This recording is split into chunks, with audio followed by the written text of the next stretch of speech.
डेढ़ महीने पहले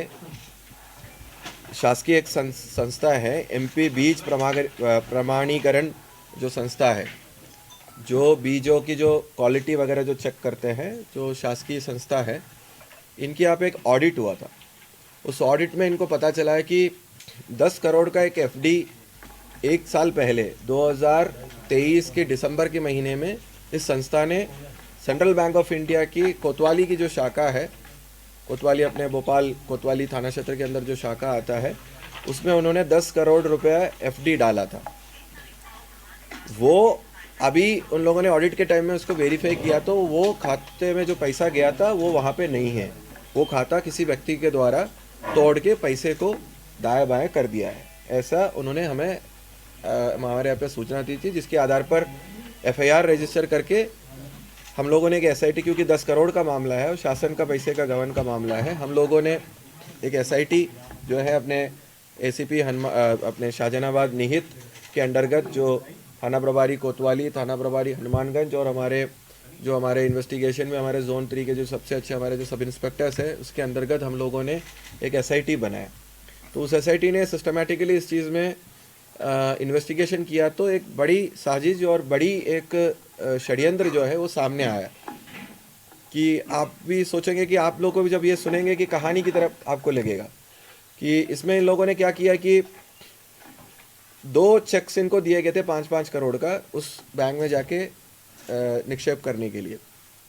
तो ये वहाँ गया तो इनने संस्था का आईडी वगैरह ना लगाते हुए जो व्यक्ति जिसको अधिकृत किया था जाके करने के लिए, इनका जो 2 बड़े आरोपी है, एक जो है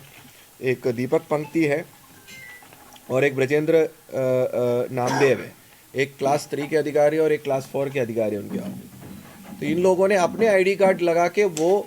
खाता खोल दिया था ताकि इनको वापस उसको पर्सनली जाके उसको तोड़ना था। तो इन लोगों ने कुछ दिनों के बाद में 20-22 दिन के बाद में जाके सेंट्रल बैंक की मैनेजर भी इसमें आरोपी है,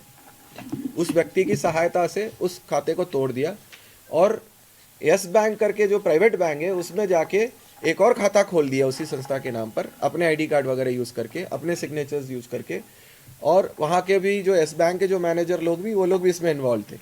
उनको भी हमने पुलिस ने गिरफ्तार कर लिया है और वहाँ पे ये 10 करोड़ रुपए ट्रांसफ़र कर दिया। एक बार वहाँ पे 10 करोड़ आ गया तो अपने दस्तखत से और अपने जो उनके पास जो शक्तियाँ थे जो उस खाते को संचालित करने का यूज़ करके करीब 20 करीब अनेक खातों में पैसा लाखों में अलग अलग चीज़ों में चेंज करके डाइवर्ट कर दिया।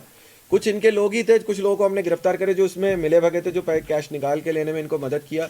कुछ लोगों के खाते, कुछ ट्रेडर्स के खाते में पैसा चला गया, जैसे कि उनको कुछ सामान के बदले में पैसा मिलना था तो वो पैसा ये दे दिया कह के कि उनने कुछ सामान बेचा तो उसकी जगह पैसे। तो इनका एम यही था कि वो सब 20-25 खातों से पैसा बाहर निकले।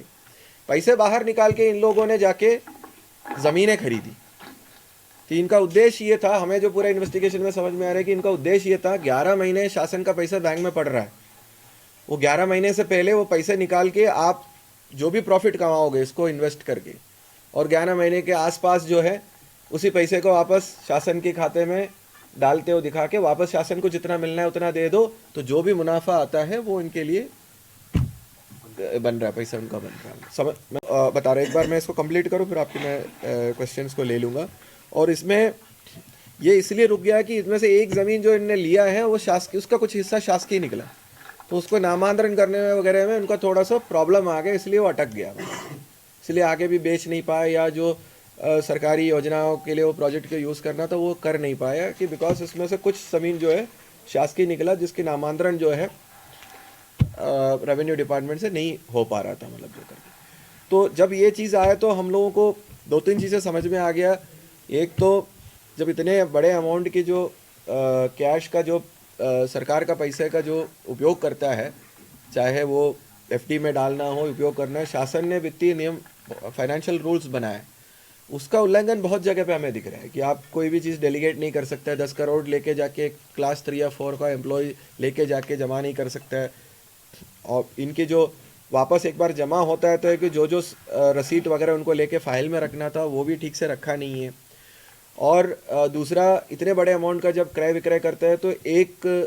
ऑफिसर के ऊपर डबल ऑफिसर के सिग्नेचर का भी कुछ रूल्स रहता है फाइनेंशियल में, दो लोगों का चेकिंग होना, इन चीज़ों को भी नहीं हो। ये भी हम लोग संबंधित डिपार्टमेंट के जो एसीएस है उनको हम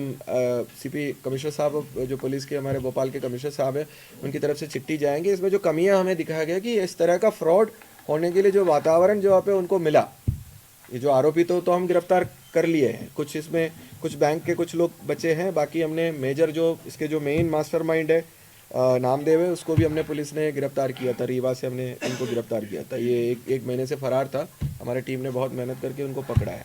और ये पूरे जो प्रॉपर्टी, ये पूरा खेल समझ में आने में किसके नाम पे ज़मीन खरीदा, क्योंकि ये किन के नाम पे लेते हैं नहीं लेते हैं, ये सब चीज़ें भी ऐसा ही होता है। बहुत जगह पे इन लोगों ने ओरिजिनल अपना सिग्नेचर भी नहीं किया है। तो इसमें ये बहुत चैलेंजिंग इन्वेस्टिगेशन था कि ये शासन का पैसा गया तो कहाँ गया, और वो पूरा पैसा रिकवर करना भी बहुत चैलेंज था। तो करीब 9 करोड़ के आसपास हम लोगों ने अभी रिकवरी किया है, ज़मीन और बैंक खातों में जो है उसको रिकवरी किया है। कुछ और आरोपी उसमें बचा है और कुछ 1 करोड़ करीब के जो कैश का रिकवरी होना बाकी है वो हम आगे करेंगे इसमें। अब आप सवाल जो भी आपको